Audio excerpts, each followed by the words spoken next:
नमस्कार। लोकसभा से वक्फ संशोधन बिल पास हो चुका है, लेकिन बड़ा प्रश्न ये है, वक्फ संशोधन बिल जो आज राज्यसभा में पेश किया जाना है, जिस पर चर्चा की जानी है, क्या राज्यसभा से वक्फ संशोधन बिल पास हो पाएगा या फिर नहीं।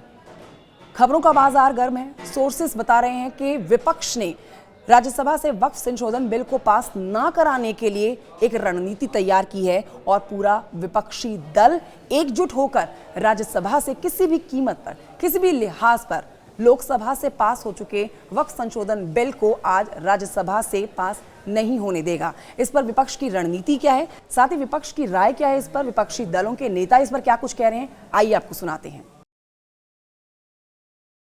का मकसद सिर्फ मुसलमानों को जलील और रुस्वा करना है, मुसलमानों को दूसरे दर्जे का शहरी बनाने का इनका मकसद है। सर, अगर आप हिस्ट्री को पढ़ेंगे तो महात्मा गांधी उस वक्त के व्हाइट अफ्रीका में सफेद फम अफ्रीका के कानून को महात्मा गांधी ने कहा था कि ये मेरा कॉन्शियंस इसको मानता नहीं, मैं इस कानून को कबूल नहीं करता हूं। तो महात्मा गांधी ने क्या किया, उन्होंने उस कानून को फाड़ दिया। तो मैं गांधी की तरह इस कानून को फाड़ता हूं।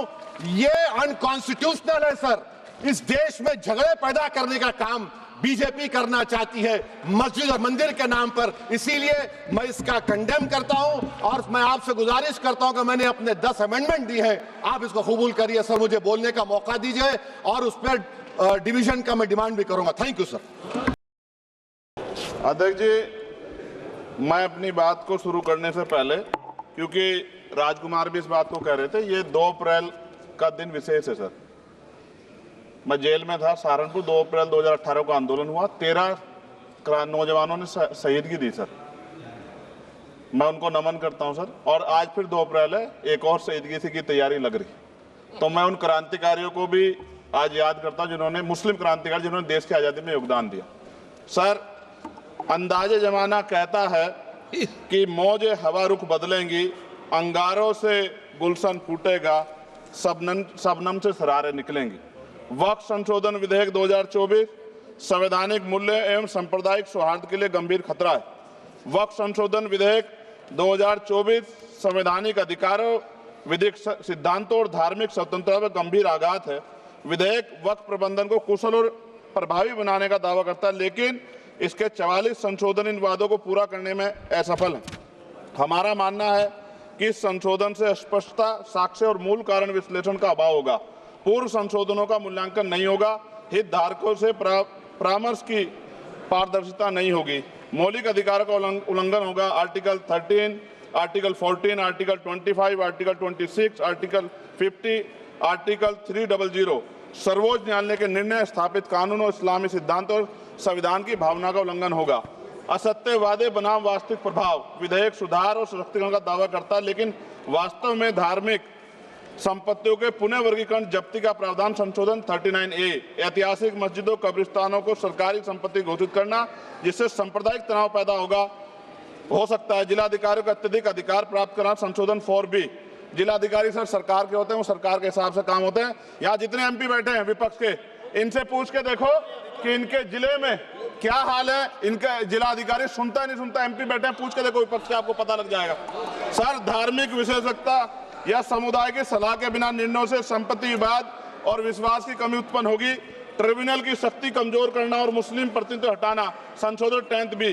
धार्मिक कानून की त्रुटिपूर्ण व्याख्या और पक्षपाती निर्णय, दानकर्ता इच्छा की उपेक्षा व धार्मिक स्वतंत्रता का हनन संशोधन 5A। दानकर्ता द्वारा समर्थन वापस, जिससे सामुदायिक संस्था कमजोर हुई। गैर मुस्लिमों द्वारा स्थापित वक्फ सुरक्षा समाप्त करना संशोधन 104 की समाप्ति, अंतर धार्मिक सौहार्द प्रभावित होगा। सर, सदियों पुरानी धार्मिक संपत्तियों पर सीमा अधिनियम लागू करना संशोधन 27B। कब्जा की गई संपत्तियों की स्थायी हानि, धार्मिक विषयों को दरकिनार कर वक्फ निर्धारण करना संशोधन 6C। धार्मिक ज्ञान के अभाव में संपत्तियों गलत वर्गीकरण, पंजीकृत वक्फ घोषणाओं को अपराध घोषित करना संशोधन 312। भय के माहौल में धार्मिक दान में गिरावट, मनमाने सर्वेक्षण को और वर्गीकरण की अनुमति देना संशोधन 8A। धन्यवाद वकील साहब। सर, अभी पूरा दो जाने दो। सारी धाराएं पढ़ दोगे आप तो? सर, 2 मिनट में खत्म करूंगा और ये इंपॉर्टेंट है सर, मौका दीजिए सर। बिना जवाबदेही के बड़े पैमाने पर वक्फ संपत्तियों का पुनः वर्गीकरण, प्रशासनिक भ्रम और प्रभावशीलता को नुकसान पहुंचाना संशोधन 12D कानूनी विवाद और कुप्रबंधन को वक्फ बोर्डों की विश्वसनीयता का नुकसान, स्पष्ट आधारों पर राज्य द्वारा वक्फ बोर्ड को भंग करने का अधिकार संशोधन 3C राज्य के व्यापक विरोध प्रदर्शन धार्मिक लक्ष्य का लक्ष्य है, सार्वजनिक हित के नाम पर वक्फ प्रशासन पर पूर्ण नियंत्रण संशोधन 37C2 व्यापक स्तर पर शांति विरोध प्रदर्शन कानून व्यवस्था की गंभीर स्थिति। सर, सरकार के उद्देश्य से नजर आता है मुस्लिम समुदाय के योगदानों पर नियंत्रण स्थापित करना, मुसलमानों को उनकी वक्फ संपत्ति वंचित करना, वक्फ स्थापित करने का अधिकार प्रतिबंध लगाना, वाकिफ और मुतवल्ली की इस्लामी परिवर्तन करना। इस विधेयक को वर्तमान रूप से स्वीकार करें और समावेशी परामर्श कानून स्पष्टता संवैधानिक धार्मिक सुरक्षा सुनिश्चित करें। सर, ये तो बिल पे था सर, क्योंकि आप कहते हैं बिल पे बोलना चाहिए 2 दिन नहीं, लेकिन सर मैं सुबह से सुन रहा हूं सर 2-3 चीजें बोलूंगा सर। जो विद्वान सरकार मुसलमानों की कितनी हितैषी है सर, कुछ कह रहे हैं क्या? जो विद्वान होता है वो बिल पे बोलता है। सर बस खत्म कर रहा हूं। सरकार कितनी हितैषी है सर? केंद्रीय मंत्रिमंडल में एक भी मुस्लिम मंत्री नहीं है। सच तो यह है कि अभी ईद पे नमाज पढ़ने के लिए भी नए नियम बनाए गए और जो नमाज पढ़ रहे थे उनके पीछे पुलिस कर्मचारी लाठी लेकर खड़ा था, मैंने खुद देखा सर। अगर सरकार इतनी देर सच्चर कमेटी की रिपोर्ट पर चर्चा कराएगी, बिल्किस बानो के आरोपियों का जेल से बाहर आने के बाद स्वागत किया गया सर। मुसलमानों की जमीन की बात है, SC/ST की जो जमीन है वो छीनी जा रही है सर। कानून से ऊपर उठकर मुसलमानों घरों पर बुलडोजर चलाए गए, सबने देखा। सुरक्षा की बात करते हैं, लिंचिंग की गई, मुसलमान मारे गए सर। कावड़ यात्रा में गरीबों के ठेलों पे सुप्रीम कोर्ट ने ऑर्डर किया कि नाम मत लिखवाओ, देश को मत तोड़ो। अंत में सर बात निकली है तो दूर तक जाएगी। पार्टी सरकार के नेता यात्रा निकाल के कहते हैं मुसलमानों को भगाओ, और कई एक मुस्लिम MP पिछली बार सर उनको क्या क्या शब्द निकाले, कोई निंदा नहीं हुई सर, और उसका प्रमोशन हुआ। और कभी आपके नेता कहते हैं सरकार गोली मारो, और आप हिंदू राष्ट्र की बात करते हैं सर। मेरा ये कहना है सर, मैं इसका पुरजोर विरोध करता हूं और अपनी एक शायरी के साथ खत्म करूंगा। तो बहुत सुनी मैंने आज दोनों तरफ, जब तक ना बदले जालिम हुकूमत का मिजाज, एहतजाज एहतजाज एहतजाज, और ये तब तक रहेगा जब तक सर अपनी सरकार सोच नहीं होती। धन्यवाद सर।